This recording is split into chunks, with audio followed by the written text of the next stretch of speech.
Hi, this is a short tutorial to show you how to set an initial state for Houdini hair simulation. So this has been a question for me and I couldn't find any answer anywhere, so I finally managed to get to this tip.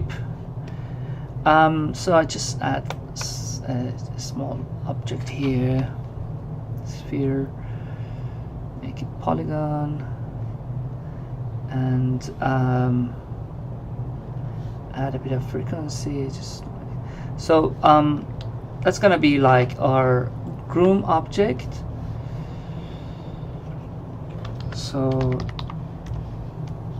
and you can have another one for animation. So like, so you know that you groom on a static object, and then so let's assume that this is your static object. This is going to be like your character in a T-pose, non-deformed situation, and this is your character. That is, I press K on keyboard just to add a bit of keyframes. That is animated.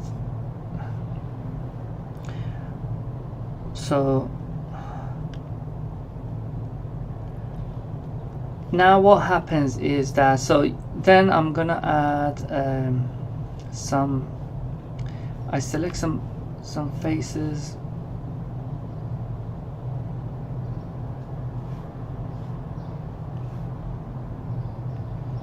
and I press tab on viewport, add a group on it, whatever it is. So you know that you can start with pressing on this add fur and say that this is my static object, this is my animated object, and back the fur is added. I just make it long enough. So first of all, I want to say that this is gonna just like follow the group that we made, and the fur on a static groom is gonna be a bit longer. I hide the hair generation for now because we just want to have a look at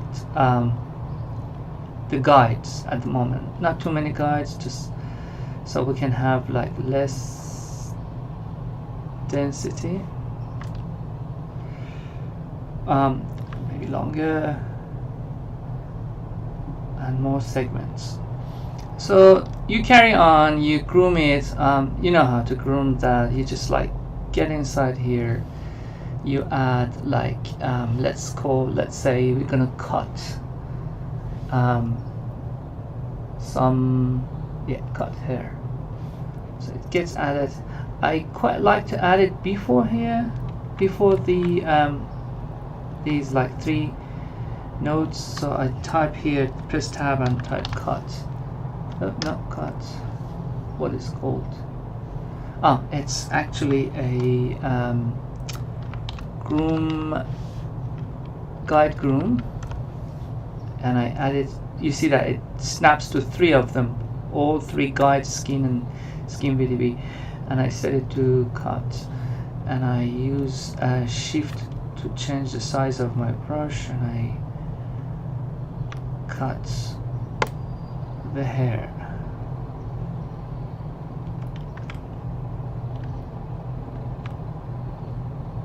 So let's assume that this is what you want. So you carry on and use like different maps and different screen brush and everything. So just create what you want. And that's cool. So and then as simple as adding a simulate guides to here, to the static deform, you get a simulation on your hair.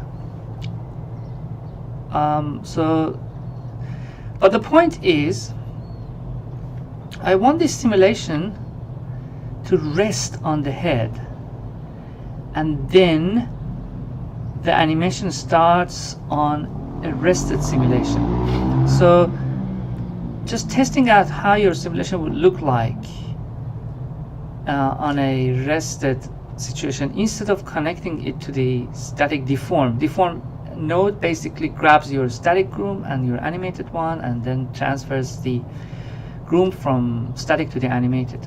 So I grab and I add that simulation onto the static groom. So this one is deactivated at the moment. So you play it. So you can play around with the simulation. There are some very beautiful attributes in here.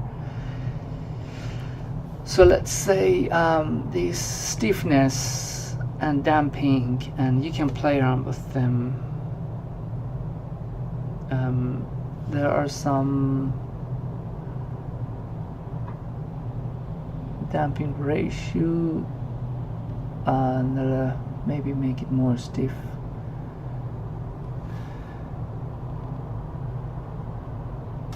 Yeah, kind of like that. And you can make them like to behave. This is not their visual thickness, but like behavior. So I make it like thicker. If you want to see them more visible, there is a beautiful option here. Where was it? Okay, draw wide curves. So when you click on that, it creates wider curves. Yeah, you see that? It's much more visible. I like that. So let me so it's more visible. What I was doing, a bit of thickness, maybe more, a heavier hair. So yeah, so let's say you get what you want and you wait until they rest. Okay, and this is what you want. So let's assume that this is what you want. You want your animation to start from here. So this is the trick. You have to get inside static seam node and add a file node here, but you can't do it now because the node is locked. So you just right click on that, you say that I'm gonna allow editing of the contents, so this lock icon gets unlocked. You get inside, you add a file node, and here on this file node, this is what you have to do. You have to address somewhere. I just write it on my desktop on a test folder. I just type it room rest dot. You can use BGO or seam extension. I quite like to use BGO.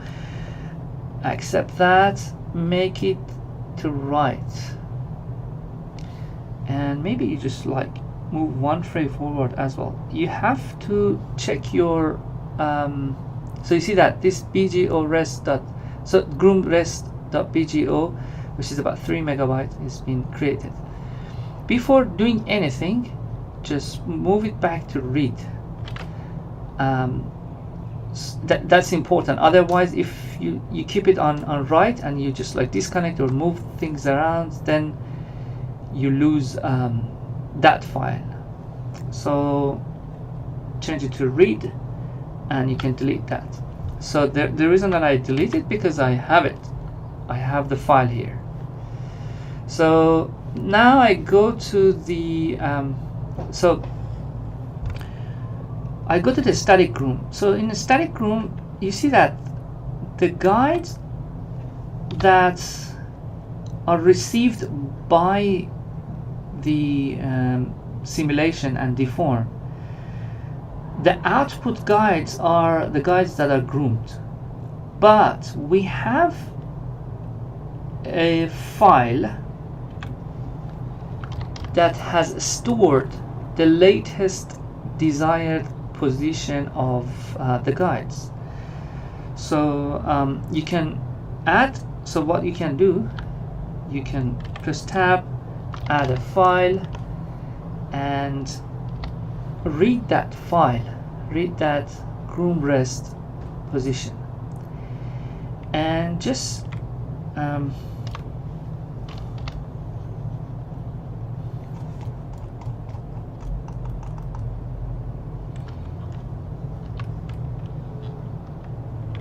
what happened?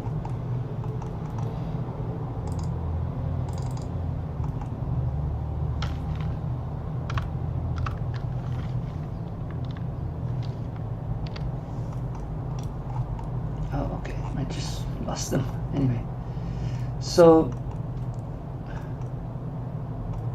I should have not done the layout. So they are on top, the groom is here. Okay, anyway, now I bring that file and attach it here. You see that? Attach it right before the output. So you can even disconnect the previous connection. So it's basically, it follows the scheme and the scheme VDB through like the chain, but for the guides it doesn't look at the groom setup. It looks at the groom rest file. So then when I go to the beginning bank, so it rests at that point, and what you have to do is just like reconnect this static, so the deform node to this simulation node, and back. You got that from, you got the groom at a resting position, and then the simulation starts from here.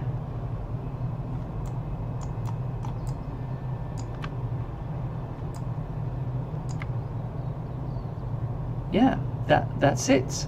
So basically, just to review that, I extracted the desired simulation time by getting making this static sim changeable. Unlock it, get inside, add a file here, add a file node here, write down the simulated desired frame, take it out, bring it into the static room, connect it to the guides, and from now on that resting position becomes the initial state of your hair.